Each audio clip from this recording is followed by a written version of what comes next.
यत् प्रकरणे यैः गुणैः युक्तः परमात्मा प्रतिपादितः तत्र प्रकरणे तै एव गुणैः परमात्मा लक्षी कर्तव्य न ही तत्र उपसंहार व्यतिहारौ कर्तव्यौ। कह रहे हैं, आप क्या कह रहे हैं? यत् प्रकरणे, जिस प्रकरण में यही गुणैः युक्तः परमात्मा प्रतिपादितः, जिन गुणों से युक्त परमात्मा का प्रतिपादन किया गया है, तत्र प्रकरणे, उस प्रकरण में तई एव गुणैः परमात्मा लक्ष्य कर्तव्य, उन्हीं गुणों से परमात्मा को लक्ष्य करके उनका उपासना करनी चाहिए। नहीं तत्र उपसंहार व्यतिहारौ कर्तव्यौ, वहां पर उपसंहार या व्यतिहार नहीं करना चाहिए। इति आग्रहस्य अन्यथात्वे अन्यद वक्तव्यम इदम अपि अस्ति। तो बोले ये जो आपका दुराग्रह था, इस दुराग्रह के अन्यथात्वे, इसके व्यर्थ होने में, इदम अपि अस्ति अन्यत वक्तव्यम, हमारे पास एक और उत्तर भी है, एक अन्य वक्तव्य भी है। वो ये है, अन्यत इदम अपि अस्ति यत, वो क्या है? प्रकरणात् श्रुत्यादीनाम बलीयस्त्वम अस्ति, कि ये कह रहे हैं प्रकरण से श्रुति आदि बलवान होती हैं। आप तो प्रकरण के लेकर के उसको गौण और मुख्य कह रहे थे, और हमारा ये कहना है कि प्रकरण से बलवान तो श्रुति आदि होती हैं। तो आदि से क्या लेंगे? श्रुति के साथ साथ, वो आगे बता रहे हैं। तथा च उक्तम दर्शनांतरे, दूसरे दर्शन में अर्थात मीमांसा दर्शन में जैसे कि कहा है, श्रुति लिंग वाक्य प्रकरण स्थान समाख्यानाम समावये पारदौर्बल्यम अर्थ विप्रकर्षात्। तो ये कह रहे हैं कि ये चारों, ये 6 चीजें हैं। वैसे ये 6 चीजें जब आ जाती हैं, श्रुति लिंग वाक्य प्रकरण स्थान और समाख्या, इन सब का समवाय हो जाए, समावय, तो उसमें पार दौर्बल्यम, पर वाला है वो दुर्बल हो जाता है। जैसे समाख्या जो है वो दुर्बल हो जाएगी किसके सामने? स्थान के सामने। स्थान दुर्बल हो जाएगा प्रकरण के आने पर, प्रकरण दुर्बल हो जाएगा वाक्य के आने पर, वाक्य दुर्बल हो जाएगा लक्षण के होने पर, और लक्षण भी दुर्बल है श्रुति से। तो ये तो श्रुति की बात है, प्रकरण तो चौथे नंबर पे आया है, तो बहुत दुर्बल हो गया ना ये आपका कथन। एकम आयतनादि समान लिंगम आश्रित्य भिन्न भिन्न प्रकरणेषु अपि यान यान परमात्म गुणान श्रुति प्रतिपादयति तत्र तत्र सर्वत्र प्रकरणेषु तेषां गुणानाम उपसंहार व्यतिहारो कर्तव्यौ। कह रहे हैं एकम आयतनादिम, जो एक प्रकरण में आयतन आदि जो लक्षण बताए हैं, समान लिंगम आश्रित्य, उसके समान लक्षण का आश्रय लेकर के, भिन्न भिन्न प्रकरणेषु अपि, उससे भिन्न भिन्न प्रकरणों में भी, यान यान परमात्म गुणान श्रुति, माने आयतन आदि इनसे संबंधित जितने भी भिन्न भिन्न प्रकरणों में श्रुति हैं, मंत्र हैं, श्रुति ही प्रतिपादयति तत्र तत्र सर्वेषु प्रकरणेषु, तो उन सब प्रकरणों में तेषाम गुणानाम उपसंहार व्यतिहारो कर्तव्य, उन प्रकरणों में उस परमात्मा के गुणों का, उन गुणों का उपसंहार और व्यतिहार कर लेना चाहिए। तत्तत् प्रकरणापेक्षया श्रुतेर्लिंगस्य च बलीयस्त्वात्, क्योंकि उस प्रकरण की अपेक्षा श्रुति और लिंग के बलवान होने से, तस्मा न बाध है, इसलिए उपसंहार और व्यतिहार में कोई बाधा नहीं है, कोई दोष नहीं है। अतः प्रकरण प्रतिबंधो नास्ति, और ये तो पहले भी बता दिया था ना, अप्रतिबंध, प्रकरण का कोई प्रतिबंध नहीं है कि जिस प्रकरण में जो गुण बताए हैं उतने ही गुण को रखना है, बाकी उसमें ऐड नहीं करना, ऐसा कोई प्रतिबंध नहीं है। तो इन्होंने इनका जो दोषारोपण किया था उसका उत्तर दे दिया। पुनर्दूषयति, लेकिन पूर्व पक्षी अब दूसरे ढंग से दोष दिखा रहे हैं इसमें। तो ये क्या कह रहे हैं? अनुबंधादिभ्य प्रज्ञांतर पृथक्त्ववत् दृष्टश्च तदुक्तम। कह रहे हैं अनुबंधादिभ्य, अनुबंध मतलब साथ में बंधा हुआ, पीछे बंधा हुआ, और क्रिया के पीछे बंधा हुआ क्या होता है? फल। उस क्रिया का फल साथ ही बंधा रहता है। तो देखो कितना सुंदर शब्द प्रयोग किया है इन्होंने। जो भी हम कर्म कर रहे हैं उस कर्म के बिल्कुल साथ पीछे उसके बंधा हुआ फल होता है। फल आएगा ही आएगा, कोई भी कर्म कर रहे हैं अच्छा या बुरा। तो ये कह रहे हैं अनुबंधादिभ्य, पूर्व पक्षी कह रहा है कि भाई जहां तक उसकी स्तुति करनी है, उपासना करनी है तो ठीक है, कर लेंगे, कोई बात नहीं है, इधर उधर के और दो विशेषण लगा देंगे। लेकिन किसी फल को लेकर के, फल विशेष को लेकर के जो उपासना की जाती है, तो उसमें तो यदि आप कुछ भी मिलाओगे तो वो फल अन्यथा हो जाएगा ना। तो इसलिए कहा अनुबंधादिभ्य। आदि से क्या लेंगे? अनुबंध माने तो फल हो गया, और आदि से अनुबंधादि, आदि से ले लिया फल, साधन, उस उपासना का साधन, उसका प्रकार, ये सब आ जाएंगे। तो बोले इन भिन्नताओं से उपासनाएं अलग अलग हैं। प्रज्ञांतर पृथक्त्ववत्, प्रज्ञांतर माने प्रज्ञा बुद्धि को कहते हैं। जैसे कुछ यज्ञ हैं जिनमें बोल करके आहुति आदि दी जाती हैं, अग्नि जलाई जाती है जैसे हम रोज करते हैं, और कुछ ऐसे हैं जिनमें मन से ही सारे काम किए जाते हैं, मन से अग्नि जलाओ, मन से आहुति दो। तो दोनों का फल अलग अलग है। आप स्थूल बोल करके देते हैं उसका अलग फल है, और जो मानस क्रिया के रूप में किया जाता है उसका फल अलग है। तो कह रहे हैं जैसे वहां अलग अलग फल हैं, ऐसे ही प्रकरण में जो सीमित ऋचाएं और प्रकार बताए हैं उपासना के, उसका अलग फल है, और उसमें कुछ लाके मिला दोगे उसका अलग फल है।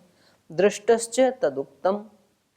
तो कह रहे हैं वो तो देखा ही, भाई उसी से ही तो उस परमात्मा का दर्शन होता है ना। एक जो खास विधि है उससे खास फल मिलता है।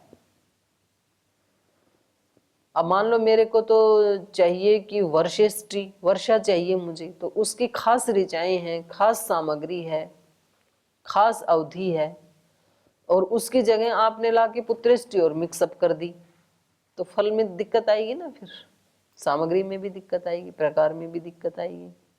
दृष्टश्च तद उक्तम।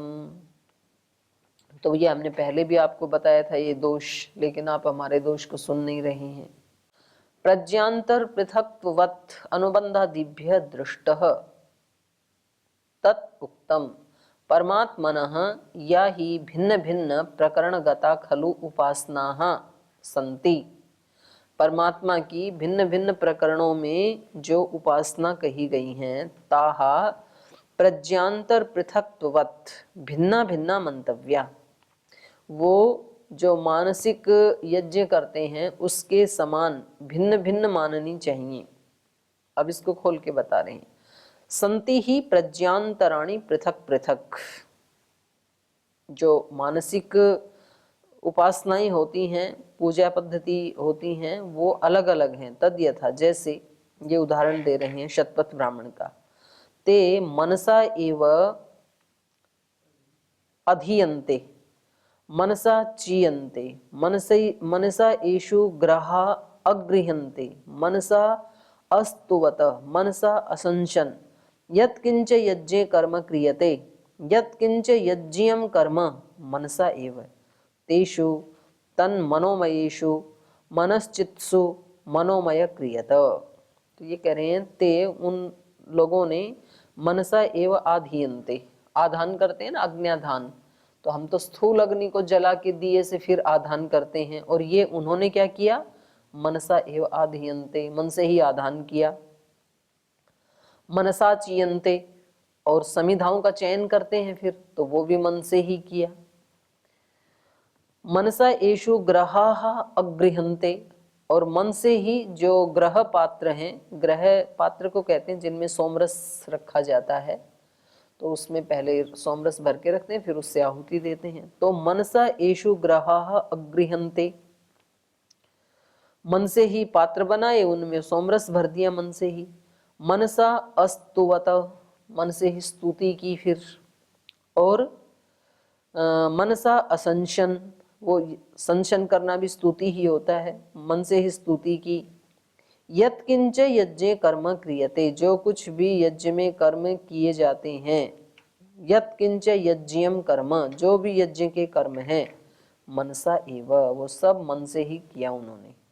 तेषु तन मनोमयेषु, तो वो जो यज्ञ हैं जो मानसिक रूप से किए जाते हैं, मन चित्सु, माने जिनमें मन की प्रधानता है, मनोमयम अक्रियत, तो वो मन से ही किए जाते हैं। और वो मन से इसलिए किए जाते हैं, उनका फल अलग होता है मन से करने का। जैसे हम भी जो लास्ट में आहुति देते हैं प्रजापति के लिए, तो उसमें बोलते नहीं है ना, मौन होके देते हैं, क्योंकि वहां मौन का ही विधान है, और मौन होकर के आहुति देने का फल अलग है और उच्चारण करने का फल अलग है। तो जैसे इसकी सायंकालीन आहुति देते हैं, उसमें भी जो तीसरी आहुति है वो मौन होके दी जाती है। तो ऐसे ये जो बड़े यज्ञ याग हैं, इनमें ऐसे विधान है कि कुछ मंत्र स्थूल वाणी से बोल करके और स्थूल क्रिया की जाती हैं, कुछ मन से ही बोल करके और मन से ही क्रिया की जाती हैं। तो दोनों का अलग अलग फल है। इति इमानि मनसा आधानादीनि प्रज्ञान्तराणि पृथक पृथक सन्ति, तद्वत् भिन्न भिन्न प्रकरणगता उपासना अपि भिन्न भिन्नाः स्यु न एक रूपाः। तो कह रहे हैं जिस प्रकार से ये मन से आधान आदि जो किया जा रहा है, प्रज्ञान्तराणि जो मानस क्रियाएं पृथक पृथक संति अलग अलग हैं, तद्वत उसी तरह से भिन्न भिन्न प्रकरणगता उपासना अपि अलग अलग प्रकरणों में स्थित जो उपासनाएं हैं वो भी भिन्न भिन्नाः स्यु, वो भी भिन्न भिन्न होनी चाहिए। न एक रूपाः, एक रूप नहीं हो सकता है उनका, इसीलिए तो अलग अलग पढ़ी हैं वो। अनुबंधादिभ्यो हेतुभ्यः, किसके कारण से? फल आदि हेतु के कारण, माने सबका अलग अलग फल है। अनुबंध माने फल, तो फल आदि जो हेतु हैं, आदि कहने से फिर वो ले लिए जाएंगे, साधन अलग हैं, प्रकार अलग हैं, फल अलग हैं, तो इसलिए तो अलग अलग रखा है उनको। तो उन यज्ञों की तरह से ये भी अलग अलग हैं।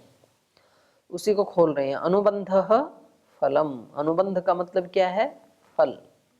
और ये फल के लिए बहुत सुंदर शब्द मुझे बहुत अच्छा लगा। अनुबंध, साथ में बंधा हुआ, कोई भी कर्म कर लो बंधा हुआ है, साथ में आने ही वाला है वो हमारे पास। हाँ, ये मैंने यही देखा सबसे पहले, तो ये बहुत अच्छा लगा। अनुबंधः फलम आदि शब्देन साधन प्रकारौ अपि गृह्येते। और ये अनुबंध आदि कहा है ना, तो आदि शब्द से उपासना के साधन और उसके प्रकार, इनका भी ग्रहण कर लिया गया है। तो फल के हेतु से, साधन के हेतु से, प्रकार के हेतु से वो उपासनाएं अलग अलग प्रकरण में अलग अलग हैं। यथा ही यज्ञीय कर्मणि प्रज्ञान्तराणि प्रयुज्यन्ते तथा परमात्मनि बहुविध उपासना प्रयुज्यन्ते। तो कह रहे हैं जैसे कर्म कांड में जो मानसिक उपासनाएं हैं या मानसिक कर्म आदि हैं, उनका जैसे वर्णन किया है, ऐसे ही परमात्मा की बहुत सारी उपासनाएं हैं जो प्रयुक्त होती हैं। ताभि स परमात्मा दृष्टो भवति, उन उपासनाओं से ही वो परमात्मा देखा जाता है, साक्षात्कार होता है उसका। तद एतत् उक्तम भवति, और ये हम आपको पहले भी कह चुके हैं, 45 नंबर सूत्र में भी हम कह आए थे। पूर्व विकल्प प्रकरणात् स्यात् क्रियामानस्वत्, पहला जो पहले से ही जो उस प्रकरण में विद्यमान ऋचाएं हैं वो ही प्रमुख होती हैं मानस क्रिया के समान, ये हम कही आए हैं आपको पहले। तो क्रिया मानसवत से ये जो लिया ना इन्होंने भाष्य, ये अर्थ भी हो सकता है। वहां हमने क्या किया था? मन की क्रियाओं के समान। मन की क्रिया मतलब संकल्प आदि, या हमारे मन में बहुत सारे ज्ञान हैं वो क्रमशः आते हैं, वहां तो ये अर्थ लिया था। और यहाँ क्रिया मानसवत का अर्थ क्या हो गया? मन मन में जो यज्ञ की क्रियाएं की जाती हैं मौन होकर के, तो ऐसे। इति पूर्व पक्ष सूत्रे, तो ये हमने 45 नंबर सूत्र में पूर्व पक्षी की तरफ से ये दोष दे दिया था, तो ये दोबारा दोष इन्होंने लगा दिया। तो अब इसका व्यतिरेकेण उत्तरयति, अन्वय और व्यतिरेक दो से व्याप्ति को सिद्ध किया जाता है ना, तो अब इसको व्यतिरेक से इसका उत्तर दे रहे हैं। न सामान्यादपि उपलब्धेः मृत्युवत् न ही लोकापत्ति ही। ये कह रहे हैं न, ये जो आप दोष दे रहे हैं ये दोष नहीं आएगा, क्योंकि सामान्यादपि उपलब्धेः मृत्युवत्, कह रहे हैं जो ये तो हो गई अलग अलग ऋचाएं, इस प्रकरण के अलग गुण, अलग उपासना की पद्धति, उस प्रकरण के अलग परमात्मा के गुण, अलग उसकी उपासना की प्रकार पद्धति। और बोले ये तो सामान्य में भी हो जाता है भेद, भिन्न भिन्न में तो भेद है ही है, ये तो मान लिया हमने, लेकिन भेद तो सामान्य में भी होता है, एक समान पद्धति उसमें भी भेद होता है। न सामान्याद अपि उपलब्धे, कैसे? मृत्युवत, मृत्यु के समान। मृत्यु के समान कैसे हो, हम भाष्य में पढ़ेंगे। न ही लोकापत्ति ही, माने लोक में उसी के समान आपत्ति नहीं होती है कभी, कभी भी लोक में दो चीजें एक जैसी मिलती ही नहीं है। यहाँ तक कि कोई जुड़वा बच्चे भी है ना, तो उसमें भी 100% समानता नहीं होती है। और एक समान उपासना करने वाले हैं, मानो हमारे को बोल दिया भाई ये इतने मंत्र हैं उपासना के, वैदिक उपासना जिसको संध्या कहते हैं हम, और ये आप लोग करो। और एक ही गुरुकुल में रहने वाले, एक जैसा आहार खाने वाले, एक ही मंत्रों का पाठ करने वाले, उनकी भी उपासना एक जैसी नहीं होती है कभी भी। सबकी उपासना भिन्न होती है, उनके संस्कारों के अनुसार होती है। एक किसी महिला को एक ही जैसे आलू, एक जैसे टमाटर, एक जैसा ही जीरा, हल्दी, धनिया सब सामग्री दी और बोले आप अब इसको बनाओ सब्जी, एक ही टेस्ट कभी नहीं हो सकता है उसका। एक ही मटेरियल होते हुए भी टेस्ट अलग अलग होगा सबका। तो कभी भी एक समान जो पद्धति है उसमें भी परिणाम एक जैसा नहीं आता है कभी भी। तो ये बोले भिन्न में तो भिन्न होता है, वो तो एक में भी हो जाता है भिन्नता। जो आप कह रहे हो ना कि फल की भिन्नता हो जाएगी, तो फल की भिन्नता तो आप एक पद्धति रखेंगे तो भी होनी ही है। क्यों? क्योंकि हर व्यक्ति अपने ही तरीके से उसका अर्थ समझता है, उसकी अलग श्रद्धा होती है, उसका अलग पुरुषार्थ होता है, तो उसमें भिन्नता तो आ ही जाती है। तो कह रहे ना, ये कोई दोष नहीं है जो आप दोष बता रहे हैं। सामान्यातपि उपलब्धे मृत्युवत नहीं लोकापत्ति ही, और लोक में भी कोई दो चीजें एक जैसी मिलती नहीं है। उपलब्धे सामान्यात अपि न किमुच्यते प्रज्ञांतरवत इति तन्न युक्तम। आपने प्रज्ञांतरवत का जो उदाहरण दिया उसके समान यहाँ पर भी फल में वैविध्य हो जाएगा, ये न उक्तम युक्तम, ये उचित नहीं है। यत उपलब्धे बुद्धे सामान्यातपि, क्योंकि उपलब्धि में सामान्य ज्ञान होने पर भी उन ऋचाओं का एक जैसा समान ज्ञान है, वैसा होने पर भी यहाँ पर बुद्धि शब्द प्रयोग किया ना, तो इसलिए उसका न्याय का वो दे रहे हैं, प्रमाण दे रहे हैं। बुद्धिर उपलब्धिर ज्ञानम इति अनर्थांतरम। बुद्धि का मतलब है यहाँ पर ज्ञान, और उपलब्धि या बुद्धि दोनों एक ही बात है। यत उपलब्धे बुद्धे सामान्यातपि, क्योंकि ज्ञान के या उपलब्धि के एक समान होने पर भी मृत्युवत नहीं लोकापत्ति ही, यथा ही मृत्यु बुद्ध्या साम्य अपि लोकानाम आपन्नता न भवति। कह रहे जैसे मृत्यु बुद्धि, मृत्यु का ज्ञान, साम्य अपि एक समान होते हुए भी लोकानाम आपन्नता न भवति, लोकों में आपन्नता, समान आपन्नता नहीं होती है। अलग अलग लोक में मृत्यु समान होते हुए भी एक समान आपन्नता नहीं होती है। उदाहरण से समझेंगे, वो अगले उसमें बता रहे हैं प्राप्ति आपन्नता। जैसे ये उदाहरण दे रहे हैं बृहदारण्य का, अग्निर्वई मृत्यु हो। अग्नि क्या है? मृत्यु है। स्थूल अग्नि मृत्यु है, मृत्यु है कि जीवन है? तो यहां इन्होंने बताया मृत्यु। हमारी मृत्यु कर सकती है ना अग्नि, स्थूल अग्नि, उसमें जो डालेंगे उसको मार देती है। लकड़ी को, मनुष्य को, कपड़े को।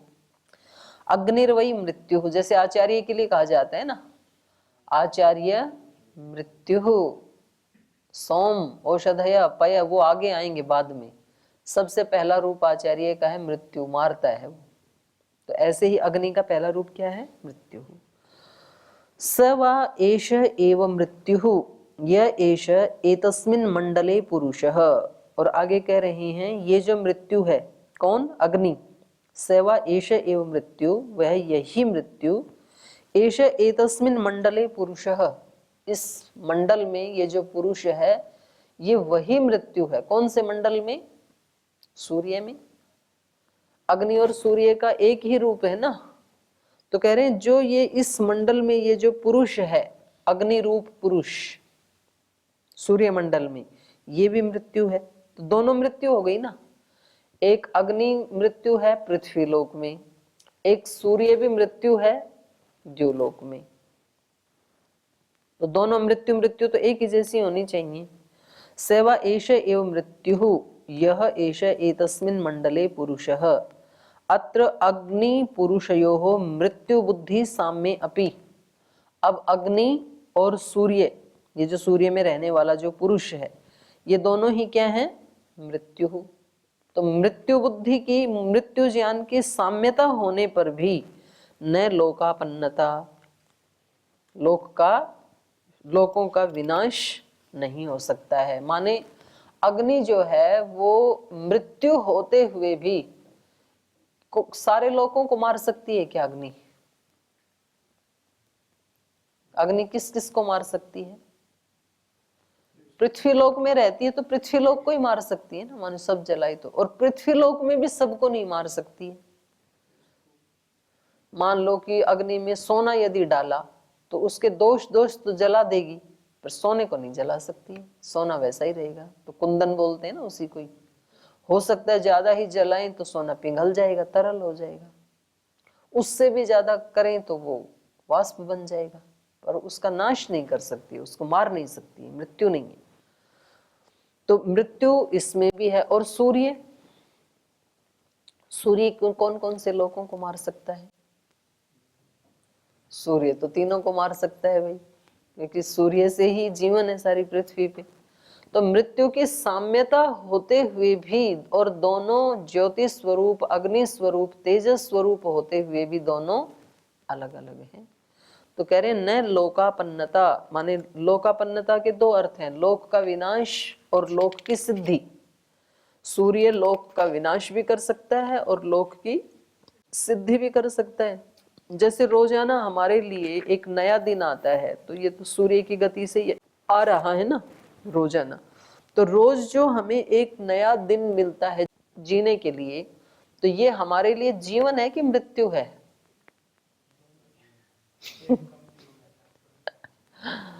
तो ये तो हमें मतलब स्थूल रूप से देखते लगता है जीवन जी, रोज नया जीवन में आगे बढ़ रहे हैं ऐसे कहते हैं ना।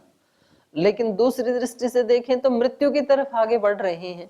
जिस दिन पैदा हुए तो उस दिन हमारे पास जीने के लिए थे 85 साल, तो रोजाना एक एक घट रहा है। तो ये टाइम तो हमें मृत्यु की तरफ लेके जा रहा है। तो जी कहाँ रहे हैं? मर रहे हैं। आज 30 वर्ष का मृत्यु हो चुकी, आज 40 वर्ष की मृत्यु हो चुकी, 50 की मृत्यु हो चुकी, बचे हैं इतने। तो इतने तो मर चुके हम 20, 30, 40, 50 साल, तो इतने और मर जाएंगे अगले 20, 30 साल में। तो दोनों ही हो सकते हैं। तो सूर्य हमें जीवन दे भी रहा है, ले भी रहा है। तो लोकापन्नता का इन्होंने दोनों अर्थ किए हैं। वही देखिए, लोक विनाशो यद्वा न लोक सिद्धि ही समाना भवती। तो इन दोनों के कारण लोक विनाश या लोक सिद्धि समान नहीं होती है। अग्नि भी हमें जीवन देती है। अग्नि मतलब स्थूल अग्नि, उसमें हम आहार आदि पकाते हैं, और अंदर की जो हमारी जठराग्नि आदि, तो ये हमें जीवन भी देती है और मृत्यु भी यही देती है, दोनों देती है ना। ऐसे ही सूर्य भी हमें जीवन भी देता है, मृत्यु भी देता है। लेकिन दोनों के जीवन और मृत्यु समान नहीं है। मृत्यु रूप होते हुए भी दोनों में समानता नहीं है। लोक विनाशो यद्वा लोक सिद्धि समाना न भवति। तस्माद् उपसंहार व्यतिहारयोः प्रज्ञान्तरत्वं बाधकम यद्वा प्रज्ञा साम्यम साधकम इति न मंतव्यम। तो इसलिए कह रहे हैं उपसंहार और व्यतिहार के विषय में प्रज्ञातरंतम बाधकम, आपने प्रज्ञातरंत का उदाहरण देकर के तो बाधक बताया, प्रज्ञांतरवत ऐसे बोला ना इन्होंने। यद्वा प्रज्ञा साम्यम, या फिर आप कहीं प्रज्ञा साम्य दिखा करके उसको साधक बताएं तो वो भी नहीं है। तो प्रज्ञा तरंतम बाधकम यद्वा प्रज्ञा साम्यम साधकम इति न मंतव्यम, किंतु विषय लिंग श्रुति नाम साम्यम साधकम इत्येव मंतव्यम। बल्कि विषय की दृष्टि से, लिंग की दृष्टि से, लक्षण की दृष्टि से, श्रुति की दृष्टि से उनमें साम्यता है, तो इसलिए साधक ही मानना चाहिए, बाधक नहीं मानना चाहिए। उपसंहार और व्यतिहार कर रहे हैं तो एक तो दोनों का विषय एक ही है, उपासना विषय है, लक्षण भी एक ही है, परमात्मा का ही लक्षण है, और दोनों ही श्रुति भी हैं, तो इसलिए दोनों में क्या है, साम्य है। विषय लिंग श्रुति नाम साम्यम साधकम इत्येव मंतव्यम। अन्यच्च, और भी एक बात कह रहे हैं, परेण च शब्दस्य ताद्विद्धेः भूयस्त्वात् तो अनुबंधः। परेण च शब्दस्य ताद्विद्धेः, ताद्विद्धेः ये महत्वपूर्ण है यहाँ पर, तद धर्म की प्राप्ति होने पर, ताद्विद्धे तद विधि होने पर। बोले परेण, परेण का मतलब है यहाँ परमात्मा। बोले ये प्रकरण ऋचा इन सब का कोई ज्यादा महत्व नहीं है, महत्व किसका है, परेण ताद विद्ये, परमात्मा के साथ तद धर्म प्राप्ति होने पर, परमात्मा के साथ कनेक्शन जुड़ना चाहिए, तद विधि होना चाहिए परमात्मा के साथ। किसका, शब्दस्य, जो शब्द प्रमाण है, जो वहां उसके गुण आदि बताए हैं परमात्मा के प्रकरण में या ऋचाओं में, उस शब्द प्रमाण का परेण ताद विद्धे भूयः। तो कहा भूयस्त्वात् तु अनुबंधः, अधिकता से ही ये ज्ञात होता है कि फल साधन आदि ये अलग अलग नहीं है, ये सब एक ही हैं। इन सब की सार्थकता है परमात्मा के साथ तद विधि होने से, प्राप्ति होने पर। भिन्न भिन्न प्रकरणगता नाम परमात्मा उपासना नाम अनुबंध फलम प्रयोजनम तो भिन्नम भिन्नम किंतु एकमेव, भिन्न भिन्न होते हुए भी एक ही है। एक कैसे है, सबके माध्यम से परमात्मा की प्राप्ति हो रही है, तो इसलिए प्रयोजन तो एक ही हुआ ना। और वो प्रयोजन क्या है, एकमेव तच्च परेण ताद विद्धे, परेण माने परेण आत्मना परमात्मा, जो पर आत्मा है, हमारी आत्मा से जो दूसरा आत्मा है वो है परमात्मा। परमात्मना सह ताद विद्धे, ताद विधत्वे, परमात्मा के साथ उस प्रकार का होना, ताद विधत्वे को खोला, तत्सादृश्य, उसके समान होना, उसी को ही कहा ताद धर्मे, ताद धर्मे को ही कहा तद धर्म प्राप्तौ अस्ति, उसके धर्म को प्राप्त कर लेना। ये पहले भी आई थी ना बात। उपासना का फल क्या है, उपास्य के गुणों को प्राप्त कर लेना, तो वही बात यहाँ कह रहे हैं। कुतः शब्दस्य भूयस्त्वात्, बोले इस विषय में शब्द प्रमाण तो बहुत है। अत्र विषये शब्द प्रामाणस्य बाहुल्यात् प्राचुर्यात् आधिक्यात् संति ही श्रुतयो बहवः, बहुत सारी श्रुतियां हैं। परमात्म साम्य फल प्रदर्शिका, जिसमें परमात्मा के साथ समता का फल दिखाया गया है, ये एवं वेद एवं भवति इत्यादि। जैसे कि यहाँ एक श्रुति है, जो है वही तत्परमं ब्रह्म वेद ब्रह्मैव भवति, जो उस पर ब्रह्म को जान लेता है वो पर ब्रह्म ही बन जाता है।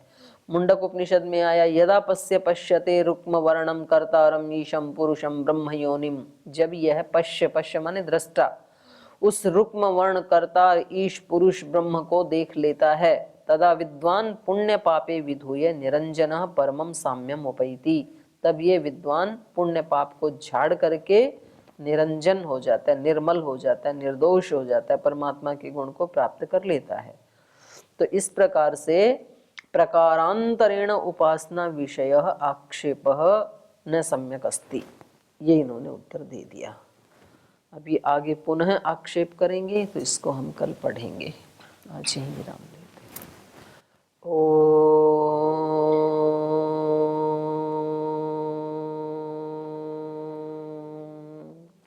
शांति शांति शांति।